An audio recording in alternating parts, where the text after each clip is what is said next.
Hi, my name is Beth Friend. And I'm Nick Polidor. We became friends through the Sandwich Citizens Police Academy a couple of years ago and kind of kept up with each other. And today we're going to learn together about folk art. Okay.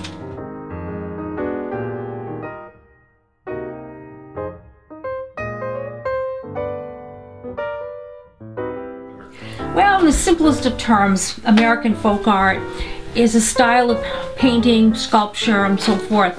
It was popular between about 1765, just prior to the Revolution, and lasted till the mid-1800s. Folk art consists of paintings, sculpture, decorations of various kinds that's characterized by an artistic innocence that really separates them from the fine or formal decorative arts. This certainly isn't a definition, and it's necessarily an imprecise term, because folk art is very traditional, it's an often ethnic expression, and sometimes the line that divides folk art from fine art is not very sharp and clear. There are examples where they both merge and overlap. However, American folk art is really characterized by vigor, honesty, inventiveness, imagination, and a strong sense of design and pride. While it shows some imperfect mastery of certain technical areas, it makes very effective use of color and pattern in form and line, as you will see. Finally, the folk art itself is not universally accepted. Some people refer to it as primitive art. However, it seems quite suitable if you think of it as referring not to the artistic expression of a particular folk, but simply to the unpretentious art of the folks in the early part of our country's history. We're going to start by looking at a couple of portraits. The first one here, Girl in a Red Dress by Ammi Phillips, sometime around 1800. Ammi Phillips is probably the foremost painter of the primitive style in America, and he worked in the border country between Connecticut, New York, and Massachusetts. You can see why this is folk art. First of all, it has no background.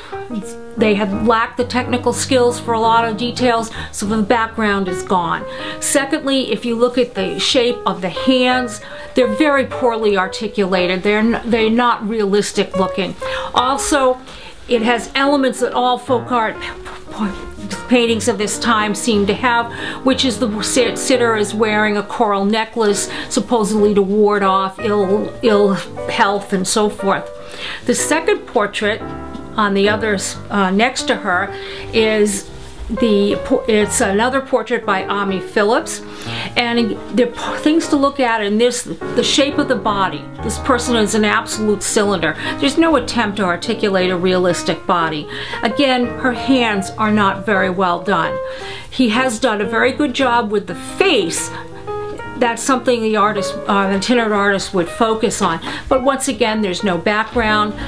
She's wearing a white coral necklace, and her name is Harriet Levin, and she was painted a little bit after the first portrait. And again, very, very simplified background, blocks of color, and so forth.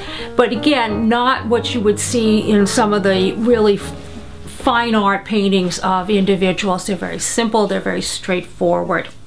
These two paintings, Mr. and Mrs. Richard Pierce by Erastus Salisbury Field, who was also a Massachusetts itinerant artist in the Springfield area. Again, we see no background. If you look at the portrait of Mrs. Pierce on the left, nobody is really shaped like a pyramid like that. It's a very awkward articulation, meant more to emphasize the contrast between the dress and the lace. But the thing about Field that interests everyone is the fact he had difficulty painting ears most of all. And if you look on Mr. Pierce, you can see the ear is pointed, as is the ear on Mrs. Pierce. And some irrelevant art historians refer to them as the Mr. Spock ears.